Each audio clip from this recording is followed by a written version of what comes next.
Yes students, welcome to AD knowledge house magic. ये students हम पढ़ रहे थे चैप्टर 12। चैप्टर 12 में आज का हमारा टॉपिक है basic problem related to environment. इसकी दो मुख्य समस्या है। किसकी? एनवायरनमेंट की।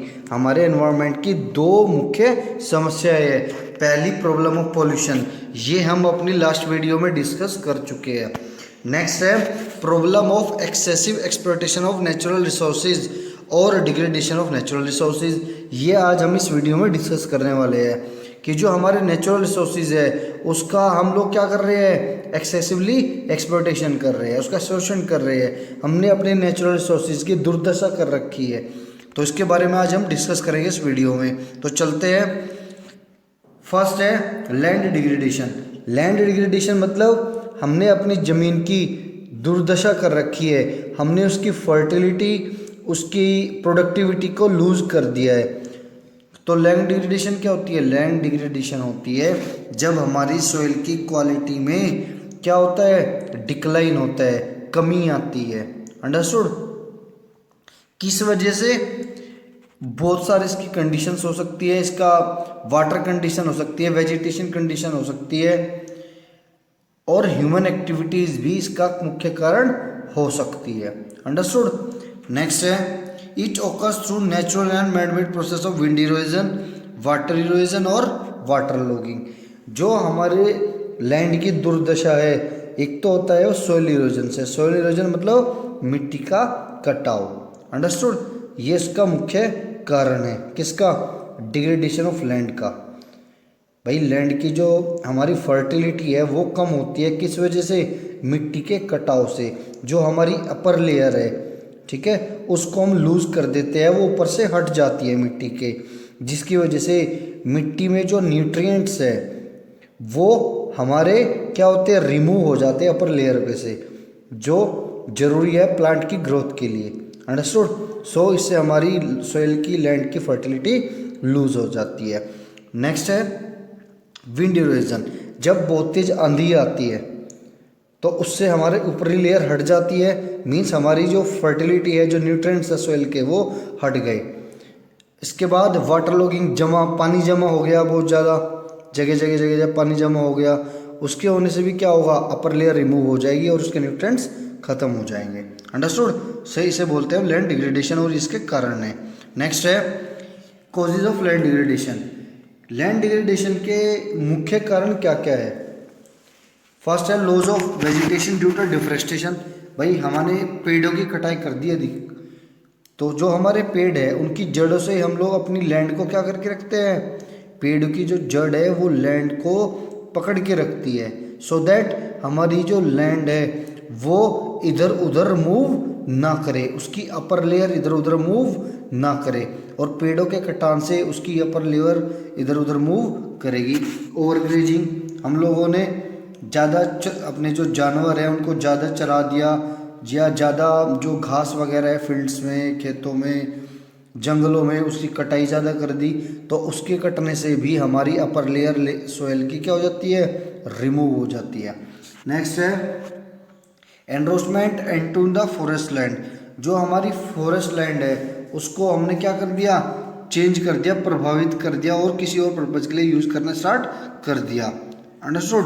हमने जो एडिकेट मेजर लेने चाहिए सॉइल को की कंजर्वेशन के लिए वो हमने एडॉप्ट नहीं किए। हमने लकड़ियों का कटान किया, फ्यूल के लिए यूज़ किया, क्रॉप रोटेशन प्रॉपर नहीं कर रहे हैं, उससे भी हमारी लैंड की फर्टिलिटी क्या हो जाती है, लूज हो जाती है। भाई क्रॉप रोटेशन होता रहना चाहिए, उससे ही हमारी लैंड की फर्टिलिटी बनी रहती है। और हम वही क्रॉप रोटेशन एक फसल के बाद दूसरी फसल प्रॉपरली नहीं लगा रहे हैं as per directed of agriculture department, अगर उसको फॉलो नहीं कर रहे हैं तो उससे हमारी लैंड की फर्टिलिटी क्या हो जाएगी, लूज हो जाएगी। हम लोग केमिकल, फर्टिलाइजर, पेस्टिसाइड का यूज़ ज़्यादा कर रहे हैं, उससे भी हमारी लैंड की फर्टिलिटी लूज होती है। Improper planning and management of irrigation system.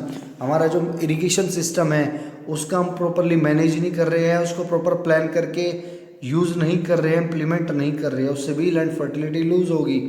हमारा जो ग्राउंड वाटर है हमने उसको क्या कर रहे हैं, हम लोग उसका ज़्यादा एक्सट्रैक्शन कर रहे हैं, उससे भी हमारी लैंड फर्टिलिटी क्या होती है, ख़त्म होती है, सूखा हो जाता है, बंजर हो जाती है ज़मीन। Poverty of agriculture dependable people, हमारे जो एग्रीकल्चर पर डिपेंड लोग हैं वो लोग बहुत गरीब है, जिसकी वजह से वो अपनी लैंड को फोकस नहीं कर पाते, वो इतने लिटरेट नहीं होते कि वे उन्हें पूरी नॉलेज हो कि how can we fertile our land. Understood. Next है shifting cultivation. Shifting cultivation follow नहीं की जाती किसानों के द्वारा, दैट्स वाई हमारी लैंड डिग्रेडेशन की सिचुएशन देखने को मिलती है। नेक्स्ट है डिग्रेडेशन ऑफ फॉरेस्ट और डेफोरेस्टेशन। डेफोरेस्टेशन होता है it involves permanent destruction of indigenous forest and Woodlands. जब हम परमानेंटली किसको, अपने जो फॉरेस्ट है, जंगल है, जो हमारे पेड़ है, वुडलैंड है, उसको डिस्ट्रॉय कर देते हैं, उसे डिस्ट्रक्शन कर देते हैं, काट देते हैं। जब हम अपने पेड़ों को परमानेंट कट कर देते हैं उसे बोलते हैं डेफोरेस्टेशन। तो डेफोरेस्टेशन भी हमारे एनवायरनमेंट का एक बहुत बड़ा समस्या का कारण है। डेफोरेस्टेशन होने से क्या होता है, डेफोरेस्टेशन होने से हमारे जो ऑक्सीजन है सबसे पहले तो उसकी शॉर्टेज होती है। अंडरस्टूड। दूसरा, जो फ्यूचर में हमें वुड की आवश्यकता पड़ेगी वो शॉर्ट होती है, means supply of would, supply of other things which is provided by the forest, way short होती है। हमें क्या करना चाहिए, अगर हम कटाई भी कर रहे हैं तो उस पेड़ को काट के हमें दूसरा नया पेड़ उसकी जगह लगाना चाहिए। अंडरस्टूड। नाउ नेक्स्ट है 3 फैक्टर कंट्रीब्यूटिंग टू डिफोरेस्टेशन। 3 ऐसे मुख्य कारण हैं जिसकी वजह से डिफोरेस्टेशन हो रहा है। एक तो हमारा है क्या, इंडस्ट्रियल एरिया का बढ़ना, मीन्स सब जगह जंगल को काटकर इंडस्ट्रीज लगाई जा रही है, या यूं कहे इंडस्ट्रियल फैक्ट्री ज़्यादा लग रही है, उन फैक्ट्री को डिमांड पूरा करने के लिए वुड्स ज़्यादा सप्लाई की जा रही है। या ये भी एक रीज़न हो सकता है, बढ़ती जनसंख्या की डिमांड को पूरा करने के लिए वुड का कटान ज़्यादा हो रहा है, ट्रीज़ का कटान ज़्यादा हो रहा है प्रोडक्शन करने के लिए, उनके फर्नीचर्स वगैरह की डिमांड पूरा करने के लिए। Now growing demand of wood owing to explosive, ये भी मैंने आपको डिस्कस कर लिया। नेक्स्ट है रिवर वैली प्रोजेक्ट। जो हमारे रिवर वैली प्रोजेक्ट है, मीन्स जो हमारे डैम, जो प्रोजेक्ट बनाए जा रहे हैं नदियों पर, वो भी डेफोरेस्टेशन का एक मुख्य वजह बने हुए हैं। अंडरस्टूड। नेक्स्ट है कॉजेज ऑफ एनवायरमेंटल डिग्रेडेशन। हमारा जो एनवायरमेंट की आज दुर्दशा है उसका पहला कारण है पॉपुलेशन एक्सप्लोजन। हमारी जो बढ़ती जनसंख्या है उससे हमारी ज़मीन पर प्रेशर बढ़ गया है। प्रेशर बढ़ने से हमारी जो ज़मीन है वो एक्सप्लॉइट महसूस कर रही है। कैसे? क्योंकि जो हमारे पीपल्स है उनकी डिमांड ज़्यादा है, डिमांड होने से वो लोग नेचुरल रिसोर्सेज को ज़्यादा एक्सप्लॉइट कर रहे हैं। नेक्स्ट है वाइड स्प्रेड पॉवर्टी। गरीबी का बढ़ना भी एक मुख्य कारण है, किसका? एक मुख्य कारण है एनवायरमेंटल डिग्रेडेशन का। क्यों? क्योंकि गरीब लोग फ्री के चीज़ें क्या करते हैं, अरेंज करते हैं, और वो फ्री में पेड़ कट करते हैं फ्यूल यूज़ करने के लिए, अपना खाना बनाने के लिए, जिससे हमारी क्या हो रहा है, एनवायरमेंटल डिग्रेडेशन हो रहा है। इंक्रीजिंग अर्बनाइजेशन, शहरीकरण से भी एनवायरमेंटल डिग्रेडेशन हो रहा है। शहरीकरण से क्या होता है? शहरीकरण से जो हमारे गांव है जहाँ पर पहले कभी खेती होती थी, आज वहाँ पर भी मकान बन चुके हैं, फैक्ट्री लग चुकी है, शॉप्स बन चुकी है, शोरूम बन चुके हैं। तो ये क्या है? ये अर्बनाइजेशन तो है। अर्बनाइजेशन से हमारा एनवायरनमेंट का डिग्रेडेशन हो रहा है, लैंड का डिग्रेडेशन हो रहा है। नेक्स्ट है use of insecticide, pesticide and chemical fertiliser. ये सभी चीज़ों का यूज़ करने से क्या होता है? हमारा एनवायरमेंटल पोल्यूट होता है। नेक्स्ट है रैपिड इंडस्ट्रियलाइजेशन। इंडस्ट्रियलाइजेशन से भी हमारा एनवायरनमेंट क्या होता है? सीरियसली इफ़ेक्ट होता है, पोल्यूट होता है। चाहे वो पोल्यूशन को करके ले लो या हमारे नेचुरल रिसोर्सेज का एक्सप्लोटेशन से आप उसको रिलेट कर लो। नेक्स्ट है नंबर ऑफ व्हीकल्स का बढ़ना। बढ़ती जनसंख्या से हमारे व्हीकल्स की संख्या भी बढ़ रही है, जिससे हमारा हर प्रकार का पोल्यूशन बढ़ रहा है। नेक्स्ट है disregard to the civic norms. हम लोग जो भी अपने नॉर्म्स हैं, नियम कानून हैं, उनको हम अवहेलना कर रहे हैं, उनको फॉलो नहीं कर रहे हैं। हम अपनी रोड को क्या कर देते हैं? गंदा करते हैं। हम लोग हाई प्रेशर हॉर्न यूज़ करते हैं जिससे नॉइज़ पोल्यूशन होता है। अंडरस्टूड। हम लोग साफ़ सफाई का ध्यान नहीं रखते, हम लोग पॉलीथीन यूज़ कर रहे हैं जिससे हमारी लैंड फर्टिलिटी क्या हो रही है, लूज़ हो रही है। सो हम लोग अपनी नैतिक जिम्मेदारी फॉलो नहीं कर रहे जिससे पोल्यूशन हो रहा है। ये मुख्य कारण है जिसकी वजह से हमारा एनवायरमेंटल डिग्रेडेशन हो रहा है। नेक्स्ट है ग्लोबल वार्मिंग। ग्लोबल वार्मिंग क्या होता है? It is a gradual increase in the average temperature of the earth lower atmosphere. हमारी पृथ्वी का लोअर एटमॉस्फेयर का बढ़ना ही, एवरेज टेम्परेचर का बढ़ना ही ग्लोबल वार्मिंग कहलाता है। और ग्लोबल वार्मिंग होता है आदमी की वजह से, मीन्स जो हमारी CO2 है उसके बढ़ने से ग्लोबल वार्मिंग होता है, और बाकी अदर ग्रीन हाउस गैसेज के बढ़ने से क्या होता है, ग्लोबल वार्मिंग होता है। अंडरस्टूड भाई। हम लोग CO2 का बढ़ना एक मुख्य कारण है ग्लोबल वार्मिंग का, और ग्रीन हाउस गैसेज के बढ़ने से भी ग्लोबल वार्मिंग होती है। हम लोग जो फ्यूल्स जलाते हैं उससे ग्लोबल वार्मिंग होती है। हम लोग डेफोरेस्टेशन कर रहे हैं उससे भी ग्लोबल वार्मिंग होती है। तो ये सारे कारण हैं किसके, ग्लोबल वार्मिंग के। मतलब हमारी पृथ्वी के टेम्परेचर के, तापमान के बढ़ने का मुख्य कारण क्या है, ये सभी है जो मैंने आपको डिस्कस करे। नाउ ग्लोबल वार्मिंग का जो लॉन्ग टर्म रिजल्ट है वो क्या क्या हो सकता है, या यूँ कहे इसके बैड इफेक्ट क्या क्या हो सकते हैं लॉन्ग टर्म में जाके। हमारी जो पोलर आइस है, मीन्स जो हमारे आइस क्यूब्स है, वो जो समुद्रों में बड़े बड़े आइस क्यूब्स है या पोलर आइसिस है, वो क्या हो रहे हैं, मेल्ट हो रहे हैं, पिघल रहे हैं। और उनके पिघलने से हमारे जो कोस्टल एरियाज है वहाँ पर बाढ़ का खतरा बन जाता है। अंडरस्टूड। हमारी बहुत सारी प्रजातियाँ ख़त्म हो रही है जिसकी वजह से, टेम्परेचर की बढ़ने की वजह से। ठीक है, जल्दी जल्दी तूफान आ रहे हैं। क्यों? क्योंकि हमारी जो एनवायरनमेंट है, हमारी जो नेचर है वो डिसबैलेंस हो रही है। किस वजह से? टेम्परेचर के बढ़ने से। एक्सीडेंटल डिसीज़ बढ़ रही है, इंसिडेंस ऑफ ट्रॉपिकल डिसीज़ बढ़ रही है। भाई ये टेम्परेचर बढ़ रहा है, टेम्परेचर बढ़ने से बहुत सारी हमारी लंग्स की डिसीज़, बहुत सारी हमारी बीमारियां बढ़ रही है।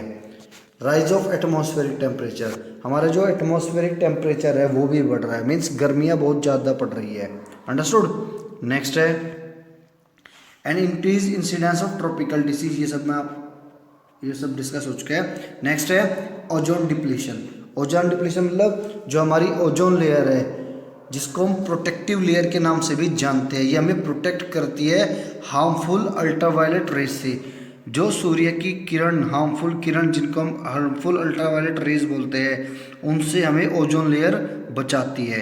तो जो ओजोन लेयर में जब छेद होता है, ये जब डैमेज होती है, तो इसे बोलते हैं ओजोन डिप्लीशन। इसको हम प्रोटेक्टिव लेयर बोलते हैं। क्यों? ये हमें प्रोटेक्ट करती है किससे? सूर्य की हार्मफुल किरणों से। तो जब इसमें छेद होता है उसे बोलते हैं ओजोन डिप्लीशन। और ओजोन डिप्लीशन किस वजह से होता है? ओजोन डिप्लीशन होता है high level of CFC, chloro. तो CFC होता है क्लोरोफ्लोरोकार्बन्स। इसकी वजह से हमारा ओजोन डिप्लीशन होता है। और क्लोरोफ्लोरोकार्बन बढ़ने का जो कारण है वो है हम लोग AC ज़्यादा यूज़ कर रहे हैं। AC के यूज़ होने से CFC गैस प्रोड्यूस करते हैं हमारे कौन? AC। अंडरस्टूड। रेफ्रिजरेटर का हम यूज़ ज़्यादा कर रहे हैं, एरोस्पेपिलेंट का यूज़ ज़्यादा कर रहे हैं, तो फायर एक्सटिंग्विशर का यूज़। तो इस तरह की जो चीज़ें हैं इनसे हमारा क्या होता है? इससे हमारा CFC बढ़ता है, और CFC के बढ़ने से हमारी ओजोन डिप्लीट होती है, उसमें छेद होता है, उसका छेद बढ़ता जाता है। नेक्स्ट है as a result of ozone layer more ultraviolet rays comes to the earth. जब हमारी इस प्रोटेक्शन लेयर में छेद बड़ा होता जाएगा, डिप्लीट ज़्यादा होती जाएगी, तो उससे क्या होगा? उससे हमारी जो हार्मफुल अल्ट्रावायलेट रेज है सूरज की, वो अधिक से अधिक पृथ्वी पर पहुंचेगी, और यहाँ जो मनुष्य रहते हैं उनमें गंभीर बीमारियां पैदा करेगी। अंडरस्टूड। नेक्स्ट है इसमें जो इसका बैड इफेक्ट है, उसका एक चीज़ और है, उससे हमारी स्किन कैंसर का खतरा बढ़ जाता है। ये एक मेजर बीमारी है जो ओजोन डिप्लीशन की वजह से होती है। अंडरस्टूड। जो हमारे एक्वेटिक ऑर्गेनिज्म हैं उन्हें भी नेगेटिवली इफेक्ट करती है और उनकी जो उनकी लाइफ थ्रेटनिंग उनके लिए होती है। जो हमारे पौधे हैं उनकी ग्रोथ को भी प्रभावित करती है अल्ट्रावायलेट रेज, जिसको हम यूवी रेज के नाम से भी जानते हैं, यूवी रेडिएशन के नाम से जानते हैं। अंडरस्टूड। नेक्स्ट है हाउ टू सेव एनवायरनमेंट। हम अपने एनवायरनमेंट को कैसे सेव कर सकते हैं? सोशल अवेयरनेस करके। मीन्स हम लोग अवेयर करें किसको? अपने इंडियन पॉपुलेशन को अवेयर करें। अवेयर करने से क्या होगा? हमारा जो पॉल्यूशन है वो कम होगा। हमारा जो इंडिविजुअल इंडियंस है वो रेस्पॉन्सिबिलिटी समझेगा कि हमें अपने एनवायरनमेंट को प्रोटेक्ट करना है। पॉपुलेशन कंट्रोल करना हर चीज़ के लिए ज़रूरी है। कोई भी हमारी इकोनॉमिकल सोशल प्रॉब्लम है उन सब का मुख्य कारण पॉपुलेशन एक्सप्लोजन है। सो पॉपुलेशन कंट्रोल कीजिए, हर समस्या का समाधान इसी में छिपा है। नेक्स्ट है enforcement of environment conservative act. जो हमारे एनवायरनमेंट प्रोटेक्शन एक्ट है इसको आप अच्छे से लागू कीजिए। जो 1986 में पास हुआ था इसे अच्छे से इम्प्लीमेंट कीजिए, स्ट्रिक्टली फॉलो कराइए अपनी इंडियन पॉपुलेशन से। एफोरेस्टेशन कैंपेन, पेड़ लगाने की जो कैंपेन है वो अच्छे से चलनी चाहिए, एक युद्ध स्तर पर चलनी चाहिए। नेक्स्ट है कंट्रोल ओवर इंडस्ट्रियल और एग्रीकल्चर एक्सप्लोजन। जो हमारे इंडस्ट्रियल और एग्रीकल्चर सेक्टर के द्वारा जो प्रदूषण हो रहा है उस पर कंट्रोल कीजिए। कंट्रोल करने के लिए स्ट्रिक्ट रूल बनाइए, फिर उन रूल्स को इम्प्लीमेंट कीजिए और एक्शन लीजिए जो उनको फॉलो नहीं कर रहा। नेक्स्ट है water management. Proper water management भी रखिए। जो रिवर का वाटर है उसको साफ रखिए और उसकी सप्लाई के लिए यूज़ कीजिए ड्रिंकिंग वाटर में। अंडरस्टूड। कहाँ? रूरल क्षेत्रों में। जो रूरल क्षेत्रों में पानी सप्लाई हो रहा है उसे भी साफ रखिए। नेक्स्ट है मैनेजमेंट ऑफ सोइल वेस्ट। जो हमारी सोइल वेस्ट है उसको मैनेज करना, प्लान्ड मैनेजमेंट करना उसका बहुत ही ज़रूरी है। अंडरस्टूड। क्यों? क्योंकि जो हमारे वेस्टेज है, जो हमारी सॉइल वेस्ट हो चुकी है, जो खराब हो चुकी है, उसे प्रॉपरली ट्रीट कीजिए आप केमिकल से और उसे कन्वर्ट कीजिए किसमें? खाद में, कंपोस्ट में। अंडरस्टूड। भाई जो हमारी मिट्टी में खराब गार्बेज फेंके जा रहे हैं, कूड़ा करकट फेंका जा रहा है, पॉलीथीन फेंकी जा रही है, आप उसे कन्वर्ट कीजिए किसमें? कंपोस्ट में, खाद में, सो दैट वो कन्वर्ट होके हमारी खेती में as a natural fertiliser use हो सके। अंडरस्टूड। नेक्स्ट है इम्प्रूवमेंट इन हाउसिंग। हाउसिंग जो हमारा हाउसेज कैसे होने चाहिए? नीट एंड क्लीन होने चाहिए। जो स्लम्स है उन्हें रिप्लेस करके aerial well lighted dwelling houses में कन्वर्ट करना चाहिए। झुग्गी झोपड़ी होने से गंदगी फैलती है, पोल्यूशन फैलता है, उन्हें आप मकानों में कन्वर्ट करिए और